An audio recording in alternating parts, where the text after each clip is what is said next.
మామూలుగా లేదు బ్రో. యువ అంటే చిన్నగా ఉండదు, పెద్దదే ఉంటది.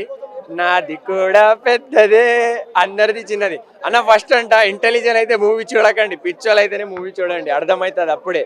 ఎందుకంటే ఉపేంద్ర అన్న అంటేనే అట్లా ఉంటుంది, సైకోపాథిక్ డైరెక్టర్ ఆయన. ఒకటే అంట, ఆర్జీవీ తర్వాత ఎవరన్నా సైకో చూపిస్తారంటే ఉపేంద్ర అన్న. సో సూపర్ అన్న. మూవీ అయితే మామూలుగా ఉండదు.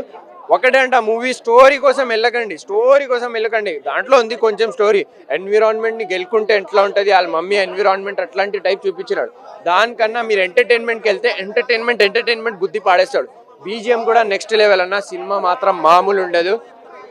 యుఐ యూనివర్సల్ ఇన్స్పిరేషన్ ఉపేంద్ర అన్న, నాకంతే అంట. Thank you bro. ఇప్పుడే సినిమా చూసిన యుఐ, ఇది మామూలు యుఐ కాదు భయ్యా, యూనివర్సల్ యుఐ. మామూలు భయ్యా సినిమా చూస్తుంటే నిజంగా చెప్తున్నా భయ్యా, నీకు హెడ్ఏక్, జ్వరం, తలనొప్పి అన్నీ ఒకటేసారి వచ్చేస్తాయి భయ్యా ఫస్ట్ హాఫ్ లా. అంటే ఏ విధంగా వస్తాయి అనుకుంటున్నావు? సినిమా బాగాలేక కాదు భయ్యా, అర్థం కాక. మినిమం డిగ్రీ, ఏ డిగ్రీ తెలుసా? అమెరికన్ డిగ్రీ కావాలి నీకు సినిమా అర్థం చేసుకోవాలంటే. టాబ్లెట్ వేసుకున్నా భయ్యా, నేను బయట నుంచి కొనుక్కొచ్చిన 3 టాబ్లెట్లు వేసుకున్నా, అయినా తలనొప్పి తగ్గలే. ఆ సినిమా అర్థం కాక ఇప్పుడు లాస్ట్ క్లైమాక్స్ వచ్చిన తర్వాత అర్థమైంది ఏంటంటే, ప్రేక్షకుల గురించి ఒక మంచి గురించి చెప్పిండు భయ్యా సినిమాలో. నిజంగా అది కులం అనేది, నీది చాలా పెద్దది, నాది చాలా చిన్నది. నాది చాలా చిన్నది అంటే అది కాదు భయ్యా, కులం. నీది పెద్దది, నాది చిన్నది అని కొట్లాడుకుంటాం కదా. నీకు పెద్ద కులం, నాది చిన్న కులం, అది దాని గురించి చెప్పిండు భయ్యా సినిమాలో. నిజంగా చెప్తున్నా భయ్యా, సినిమా ఇలాంటి సినిమాని ఆదరించలేదు అనుకో వేస్ట్ భయ్యా. కొంతమంది అంటారు ఎందుకు అంటే ఇంగ్లీష్ లో వై. ఇప్పుడే చూశాను సినిమా యుఐ, బ్లాక్ బస్టర్ భయ్యా సినిమా. ఉపేంద్ర గారికి పాలాభిషేకం చేయాలి భయ్యా మనం. ఈ విధంగా చెప్పిండు అంటే, ఈ విధంగా చూపించడం, ఆ కంటెంట్ చూపించడం భయ్యా. నిజంగా ఒక మాట చెప్పుకోవాలంటే, ఇంకో బూతులు ఉన్నాయి అని అంటారు కదా, రియాలిటీ భయ్యా. నువ్వు మాట్లాడుకుంటావు, నువ్వు చేసుకుంటావు, నువ్వు చలికాలం అనకున్నా, వానాకాలం అనక, వర్షాకాలం అనక, ఏ టైం అన్నా అలా మనిషి చచ్చిపోతున్నా నీకు కామం వచ్చిందంటో కామాన్ని ఆపుకుంటావా? ఆపుకోలేవు. అదే చూపించండి సినిమాలో, అంతే. ఈ సినిమా చూడకపోతే మీకు కర్మ భయ్యా. వాషింగ్ పౌడర్ నిర్మా, ఈ సినిమా చూడకపోతే మీ కర్మ. Thank you. మీరెవరు, నేనెవరు భయ్యా? నిజంగా మైండ్, నిజంగా సినిమా చూసిన ప్రతి సెకండ్ కూడా ఒరి నీ అమ్మ ఏంద్రా స్వామి, ఇది ఎక్కడ సినిమారా బాబు. నిజంగా సినిమాలో చాలా సినిమాలు వస్తుంటాయి, కానీ ఇలాంటి సినిమా రాదనా. నిజంగా నేను చెప్తాను, ఒక సైకిల్ షూటింగ్ చెప్తానా, నా మైండ్ నిజంగా నేను చెప్తానా, టాబ్లెట్ తెచ్చుకున్నాను. నాకు నిజంగా ఆ రకంగా మైండ్ ఎగిరిపోయింది నాకు. ఉపేంద్ర సినిమాని అంటేనే పిచ్చక నేను చెప్తా, నా మైండ్ ఫస్ట్ నీళ్ళు అవుతావు. ఒకే చెప్తానా, నువ్వు 150 రూపీస్ పెడితే కొత్త ప్రపంచం వెళ్తావు లేదు తెలియదు, కానీ ఒక 150 సినిమాకి వస్తే మాత్రం నీకు కొత్త ప్రపంచం వస్తావు. యూఐఎం నిజంగా ప్రతి ఒక్క యూఐ ఉంటుంది. నీది చాలా పెద్దది, నాది చాలా చిన్నది సాంగ్ ఉంటుంది. ఆ సినిమా సాంగ్ ఉంటుంది భయ్యా, అసలు వేరే లెవెల్. నిజంగా అట్లనే డెడికేషన్, అట్లనే సాంగ్స్ అండ్ వేరే టైం వస్తుంది. మెయిన్గా ఉపేంద్ర యొక్క డెడికేషన్ ఆర్ట్స్ చెప్పొచ్చు. నిజంగా ఆయన యొక్క డెడికేషన్ 2 పార్ట్లు ఉన్నాయి. ఒక డబుల్ యాక్షన్ చేశాడు, ఇంటర్వ్యూలో ఒక సీన్, సెకండ్ సీన్ ఉంటుంది. ప్రతి ఒక్క డెడికేషన్, తన డైరెక్ట్ డెలివరీ చాలా డేంజరస్ ఉంటుంది. అంటే కామెడీ చేస్తుంటాడు, నవ్విస్తుంటాడు, మళ్ళీ ఏడిపిస్తుంటాడు. అబ్బో ఎలివేషన్స్ ఉంటాయి, కేజీఎఫ్ మించి ఉంటాయి భయ్యా, చాలా బాగుంది. ఇంటర్వ్యూ సీన్, క్లైమాక్స్ మిస్ కావద్దు, చాలా బాగుంది. స్టార్టింగ్ డైలాగ్ వేశారు అన్న, ఇంటెలిజెంట్ ఉన్న వాళ్ళు సినిమాకి రాకండి, మీరు లంగలు లపంగా అయితే సినిమాకి రండి అని డైలాగ్ వేశారు. ఆయన డైరెక్షన్, ఆయన వేరే లెవెల్ అని చెప్పొచ్చు. Upendra is back, Upendra vintage is back అని చెప్పొచ్చు.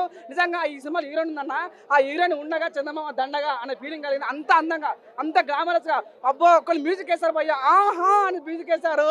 వామ్మో ఎక్కడ డైరెక్షన్ రా స్వామి, ఊత కోత. సెకండ్ హాఫ్ అయితే ఊత కోత, ప్రతి ఒక్క షాట్ చాలా జెన్యూన్ చెప్తున్నా. అదే తెలుగు కూడా చెప్తున్నా, పక్క సినిమా కూడా. సినిమా చాలా మంది సినిమాలు అంటే ఎట్టు చేయాలి చెప్తున్నా. సినిమాలందు ఈ సినిమా వేరయ్యా, విశ్వదాభిరామ ఈ సినిమా సూపర్ హిట్ రా మావా చెప్తున్నా. నేను పాకి 4.5 ఇస్తాను. వాషింగ్ పౌడర్ నిర్మా సినిమా చూడపోతే కర్మ, అంత బాగుంటుంది బ్రో. ఫస్ట్ ఆఫ్ ఆల్ మన real star original Arjun Reddy అయిన ఉపేంద్ర గారి మూవీ అయితే నేను చూసేసి రావడం జరిగింది. ఎందుకు ఒరిజినల్ అర్జున్ రెడ్డి అంటున్నానంటే, 25 years బ్యాకే ఉపేంద్ర గారు ఆయన మూవీస్తో రా కావచ్చు, ఉపేంద్ర కావచ్చు, సూపర్ కావచ్చు, బుద్ధివంత, ఓం, ఇష్, తర్లే నన్మగ ఇలాంటి మూవీస్తో ఆయన అంటే ఏందో చూపించినారనమాట. అండ్ ఓకే, ఇంకా ఈ మూవీ విషయానికి వస్తే బ్రో, నాకైతే మూవీ యావరేజ్ అని నాకు అనిపించింది. నేను హానెస్ట్గా నేను చెప్తాను. అంటే కాన్సెప్ట్ అయితే ఎక్సలెంట్గా ఉంది, ఖచ్చితంగా ఒప్పుకుంటాను. కాన్సెప్ట్ అయితే ఏంటంటే, లైక్ ఎంతసేపు మన జీవితాలు మనం పక్కన పెట్టేసి, మన కుటుంబ సభ్యుల జీవితాలు వచ్చేసి మనం చూసుకోకుండా, మన బాధ్యతలు మనం నెరవేర్చకుండా, ఈ పొలిటీషియన్స్ వెనకాల, ఇలాంటి వాళ్ళ వెనకాల మనం పరిగెత్తి మన జీవితాన్ని మనం నాశనం చేసుకుంటాము. వాళ్ళకేమి rich are becoming richer, poor are becoming poorer, so మీ జీవితాన్ని వచ్చేసి మీరు బాగు చూసుకోండి అనేది లైన్ అయితే బాగానే ఉందన్నమాట. లేకపోతే మిమ్మల్ని తొక్కి పడేస్తారనే మెసేజ్ అయితే బాగానే ఉంది. బట్ ఎగ్జిక్యూషన్ వచ్చేసి దే కూడా మేడ్ ఇట్ లిటిల్ బెటర్ అని నాకు అనిపించింది. ఎందుకంటే ఇప్పుడు స్క్రీన్ ప్లే వచ్చేసి కొంచెం ఉపేంద్ర గారి మార్క్, ఇంతకుముందు నేను మూవీస్ చెప్తున్నాను కదా, అది ఆ మార్క్ అయితే కొంచెం మిస్ అయింది. బట్ స్టిల్ మనము ఒక కైండ్ ఆఫ్ డిఫరెంట్ ఎక్స్పీరియన్స్ కోసము, మనం మెసేజ్ ఓరియంటెడ్ ఎలిమెంట్స్ కోసము అండ్ ఉపేంద్ర గారి యాక్టింగ్ కోసము ఆ ట్రోల్ ఆగితే సాంగ్ ఉంది కదా, ఇలాంటి ఒక 2 సాంగ్స్ ఉన్నాయన్నమాట. లైక్ నీది కంటే నాది పెద్ద సంథింగ్ అలా ఉంటుంది. సో వాటి కోసం వచ్చి మనం ఎక్స్పీరియన్స్ చేయొచ్చు. అండ్ ఒకటి బ్రో, మనకు ఉపేంద్ర గారు వచ్చేసి లైక్ ప్రీ రిలీజ్ ఈవెంట్లో అలాంటి టైంలో చెప్పారు కదా, మీరు చూసిండే ప్రభాస్ గారి కల్కి 2898 AD వచ్చేసి అది మైథలాజికల్ కల్కి అయితే ఇది సైకలాజికల్ కల్కి అన్నారు. ఈ సైకలాజికల్ థ్రిల్లింగ్ ఎలిమెంట్స్ అయితే మనకు ఉంటాయి, అక్కడక్కడ డెఫినెట్లీ ఉంటుంది. సో ఓవరాల్గా ఒకటే ఇప్పుడు ఉపేంద్ర గారి మూవీస్ ఎవరు మనకు లైక్ అన్ని మూవీస్ మనం ఎంటర్టైన్మెంట్ కోసము లేకపోతే కంటెంట్ కోసం వస్తూ ఉపేంద్ర గారి మూవీస్కి మనం వచ్చేది మోటివేషన్ కోసం, ఒక డిఫరెంట్ ఎక్స్పీరియన్స్ కోసం వస్తారు. సో అదైతే కొంతవరకు ఉంటుంది. అలా లేదు బ్రో, ఆయనే చెప్పారనమాట. బ్రో 2 క్లైమాక్సెస్ ఉన్నా నేను ఎలా చెప్పగలను, చూసింది ఒక షోనే కదా. సో ప్రాబ్లీ దీని తర్వాత ఏమైనా ఆర్టీసీ క్రాస్ రోడ్స్లో ఇంకో షోలో చూసిన తర్వాత నాకు తెలుస్తుందేమో. సో ఇప్పటి వరకు అయితే ఒక క్లైమాక్సే చూస్తాను, ఆ క్లైమాక్స్ అయితే బాగానే ఉంది. ఏంటి బ్రో సీక్వెల్ అంటా ఉన్నారా? సీక్వెల్కి అయితే ఇప్పటి వరకు అయితే స్కోప్ ఏమి ఇవ్వలేదు. ఆయన స్కోప్ ఇవ్వకపోయినా దాని నుంచి తీసుకోవచ్చు అనమాట. సో మనం ఎలా పూర్ ఆర్ బికమింగ్ పూరర్, పేదవాళ్ళం అయిపోతే ఆ జీవితం ఎలా ఉంటుంది అనేది లాస్ట్ ఒక 10 minutes చూపించినారు. అదే కానీ ఇప్పుడు అంతేం నాకు యావరేజ్ అనిపించింది అంతే బ్రో. సో పెట్టిండే డబ్బులకి మనకు అక్కడక్కడ కొంచెం బోర్ కొడుతుంది అనమాట. సో చాలా బెటర్గా పెట్టిండొచ్చు. ఈ మధ్య వచ్చే కన్నడ మూవీస్ మనం చూస్తూనే ఉన్నాం ఎంత ఎక్సలెంట్గా ఉంటున్నాయో, వాటితో కంపేర్ చేస్తే కొంచెం యూఐ అనేది లిటిల్ డౌన్ అని నాకు అనిపించింది. But still not a bad movie, it's a good average movie. Rating ఇవ్వలేను, హ్యాపీగా వచ్చి చూడొచ్చు. అండ్ అంటే 2 in 1 అన్నమాట, ఒక్కడే కానీ 2 in 1. సినిమా మాత్రం చాలా బాగుంది. 90s కిడ్స్ అందరూ వస్తారు ఉపేంద్ర గారి సినిమా చూడడానికి, కాకపోతే జనరేషన్ కిడ్స్ కూడా తీసుకొని రావాలి. ఎందుకంటే మనకి ఫ్యూచర్ చూపెట్టేసిండు మన ఉపేంద్ర గారు.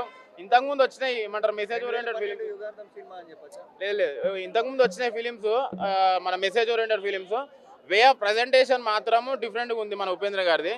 మనం ఈ సినిమా లెక్క చూడకుండా పాటలు చూస్తే మాత్రం లాస్ట్గా డీకోడ్ చేస్తే మీరు ఇంటెలిజెంట్ ఫెలో అని చెప్పేసి అంటారు, కానీ ఒక నార్మల్ పీపుల్ కూడా అర్థమయ్యేటట్టు ఉన్నది మూవీ మాత్రం ఎక్సలెంట్ ఉంది. కొన్ని సీన్స్ కొంచెము డ్రాబ్యాక్ అయినా మూవీ ఓవరాల్గా చూసుకుంటే మాత్రం లాస్ట్కి వచ్చే వరకు ఎక్సలెంట్ అనిపిస్తుంది మనకి. ఫస్ట్ హాఫ్ ఒక రేంజ్లో ఉంటే సెకండ్ హాఫ్ మాత్రం ఉపేంద్ర గారి స్టైల్ మొత్తం కనిపిస్తుంది. మెయిన్ థింగ్ దీంట్లో ఏంటంటే కామెడీ. ఉపేంద్ర గారి డైలాగ్స్ అయినా సరే సాంగ్స్లో కూడా నవ్వుకుంటుంటాము, అంటే అంత కనెక్ట్ అయిపోతాము.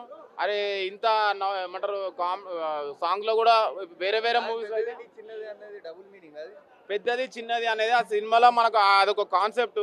ఆ కాన్సెప్ట్ పెద్దదా చిన్నదా అని చెప్పేసి ఒకసారి మీరు సినిమా చూస్తే అది అర్థమవుతుంది. మనకి రంగస్థలంలో ఆ ఘటన ఉంటావు ఈ ఘటన ఉంటావు, అదే కాన్సెప్ట్లో ఇది పెద్దది చిన్నది అయింది. అదే సినిమా అంటే నేను మొత్తం స్పాయిల్ చేయలేను, కానీ సినిమా మాత్రము బ్యాక్గ్రౌండ్ స్కోర్ అండ్ ఉపేంద్ర గారి డైరెక్షన్, స్క్రీన్ ప్లే నాకైతే చాలా బాగా అనిపించింది. Compulsory must watchable movie in theatres with family.